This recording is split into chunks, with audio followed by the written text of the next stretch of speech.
250 ml ഒരു cup തേങ്ങ ഉണ്ട്. ഇത് നമുക്കൊരു ഫ്രൈ പാനിലോട്ട് ഇട്ടിട്ട് ഒരു 5-6 ഉണക്കമുളക് എടുത്തിട്ടുണ്ട്. ഇത് അത്യാവശ്യം എരിവുള്ള മുളകാണ്. നിങ്ങൾക്ക് എരിവ് കുറവ് മതിയെങ്കിൽ 3-4 ഇട്ടാൽ മതി കേട്ടോ. ഇതൊരു ചെറിയ സ്പൈസി ചമ്മന്തിപ്പൊടിയാണ്. ഒരു 4-5 ചെറിയ ഉള്ളി, ഒരു ചെറിയ കഷ്ണം ഇഞ്ചി, പിന്നെ കുരു കളഞ്ഞ പിഴിപുളിയാണ്. ഇതെല്ലാം കൂടി ഇട്ട് നമുക്കൊന്ന് ജസ്റ്റ് ആ വെള്ളമയമില്ലേ തേങ്ങയുടെ അതൊന്ന് മാറട്ടെ, അതുവരെ ഒന്ന് ഫ്രൈ ചെയ്തെടുക്കാം. നമ്മൾ ഈ ചമ്മന്തിപ്പൊടിക്ക് എപ്പോഴും തേങ്ങ എടുക്കുമ്പോൾ നല്ല വിളഞ്ഞ തേങ്ങ എടുക്കണം. പിന്നെ ഫ്രിഡ്ജിൽ വെച്ച് തേങ്ങ എടുക്കല്ലേ, ഫ്രഷ് തേങ്ങ എടുത്തെങ്കിൽ അതിൻ്റെ കറക്റ്റ് ടേസ്റ്റ് കിട്ടത്തുള്ളൂ കേട്ടോ. ഇതെല്ലാം ഒന്ന് എനിക്ക് കണ്ടില്ല, അതങ്ങോട്ട് വറക്കാൻ പറ്റുന്നില്ല. അപ്പം ഞാൻ ഫ്രൈ പാൻ ചെറുതായിപ്പോൾ ഇച്ചിരി വലിയ ഫ്രൈ പാനിലോട്ട് മാറ്റുവാണേ. ഇനി കണ്ടില്ലേ, ഒരു ചെറിയ ഒന്ന് ബ്രൗണായി വന്നപ്പോഴത്തേക്ക് ഞാൻ 1 ടേബിൾ സ്പൂൺ വെളിച്ചെണ്ണ ഒഴിച്ച് കൊടുക്കുന്നുണ്ട്. വെളിച്ചെണ്ണ ഒഴിച്ച് അത്യാവശ്യം നല്ല രീതിയിലൊന്ന് വറുത്തെടുക്കാം തേങ്ങ. കണ്ടില്ലേ, ഇനി ഞാൻ എൻ്റെ ഈ കൈപ്പിടിക്ക് ഒരു കൈപ്പിടി നിറച്ചും ഒരു ഇച്ചിരിയും കൂടെ ഒരളവിന് വേണ്ടിയിട്ടാണ് ഞാനിതിങ്ങനെ കാണിക്കുന്നത്.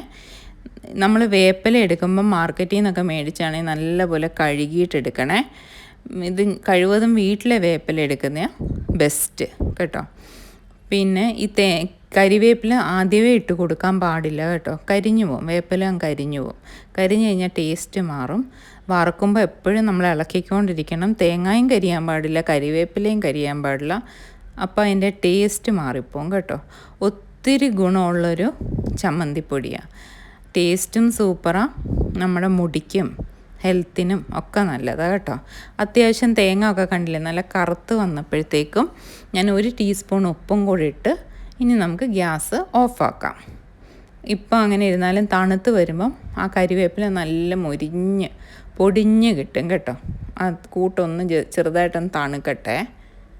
തണുത്ത് കഴിയുമ്പോൾ ഞാൻ കാണിച്ചു തരാം വേപ്പിലയുടെ പരുവം.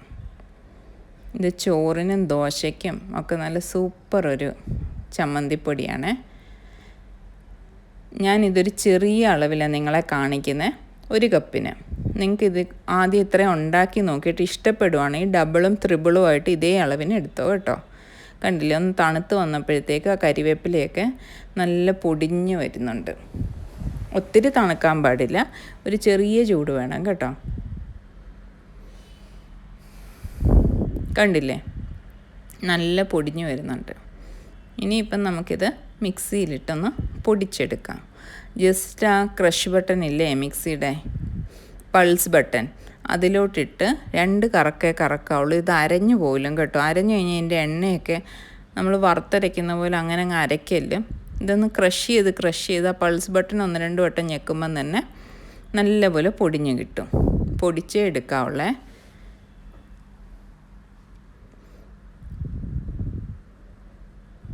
കണ്ടില്ലേ, ഈ പാകത്തിന് പൊടിച്ചെടുക്കണം. ഈസി അല്ലേ, ഈസി ഹെൽത്തി ടേസ്റ്റി ഒരു ചമ്മന്തിപ്പൊടിയാണ് കേട്ടോ. ഇതുണ്ടാക്കി നമുക്ക് 1 മാസം വരെ പുറത്ത് വെക്കാം. പിന്നെ വേണമെങ്കിൽ ഫ്രിഡ്ജിൽ വെച്ചാൽ മതി.